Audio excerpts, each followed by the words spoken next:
أكبر الله أكبر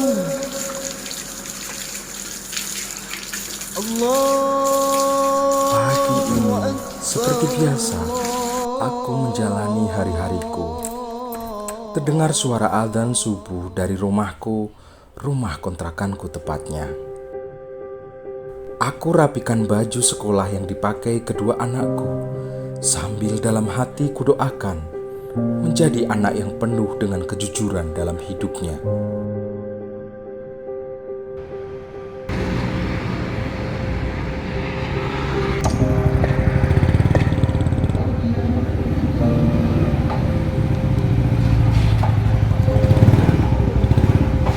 Kaki ini melangkah menuju tempatku mencari nafkah.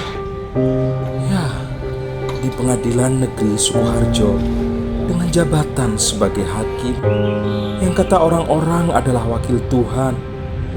Meski sebutan itu terlalu berat bagi kami. Saat itu, aku dengar HP-ku ada suara notif dari berita online OTT KPK terhadap pegawai MA dan Hakim Agung. Informasi terkini saudara dari operasi tangkap tangan di Matraman. Seketika jantungku berdegup melihat headline berita itu. Aku baca secara detail berita itu. Jantungku makin berdegup kencang. Campur aduk perasaan sedih, kesal. Kenapa ini mesti terjadi?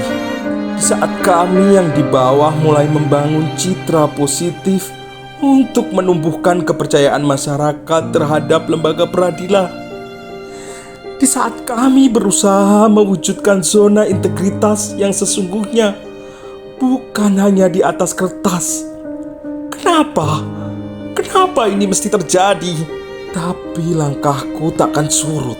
Mulai dari diriku sendiri harus ada wujud nyata yang kulakukan untuk menegakkan keadilan dan membangun kepercayaan publik. Itu tekadku. Tiba-tiba ada panggilan sidang untukku. Ya, sidang permohonan. Kulangkahkan kakiku ke ruang sidang. Berita online tadi terus membayangiku karena masyarakat pasti menganggap semua pengadilan syarat dengan praktek suap, khususnya dalam memutus perkara. Tapi semakin kuat tekadku untuk melayani para pencari keadilan tanpa uang suap. Sebelum persidangan saya mulai, perlu saya sampaikan kepada pemohon, keluarga para pihak dan seluruh pengunjung sidang, tolong bantu kami warga Pengadilan Negeri Sukoharjo untuk berperilaku bersih dengan cara tidak menghubungi hakim, panitera pengganti, jurusita, dan seluruh warga Pengadilan Negeri Sukoharjo untuk tidak menerima tip, sogokan, suap, pemberian atau janji dalam bentuk apapun juga. Dan apabila ada yang mengatasnamakan hakim, panitera pengganti, jurusita. Mungkin pembacaan larangan gratifikasi di hadapan pihak secara langsung tadi dianggap sebagian orang hanya hal receh yang hanya lip service saja. Tapi bagiku itu adalah satu langkah yang dapat menumbuhkan kepercayaan publik dalam rangka menegakkan keadilan karena mendengar langsung dari mulut sang pengadil, bukan sekedar audio yang diperdengarkan. Ya Tuhan, semoga langkah kecil yang kulakukan tadi membuat kepercayaan publik terhadap lembaga peradilan tumbuh kembali. Ayolah rekan seprofesiku, hiduplah dengan rezeki yang halal, bukan semata karena takut kepada manusia, tapi takutlah akan siksa Tuhan, karena setiap perbuatan kita akan diminta pertanggungjawaban olehnya.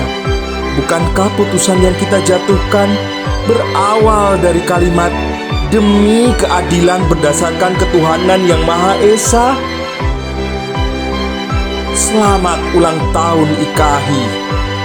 Wujudkan hakim Indonesia yang amanah. Pasti kepercayaan pencari keadilan akan bertambah.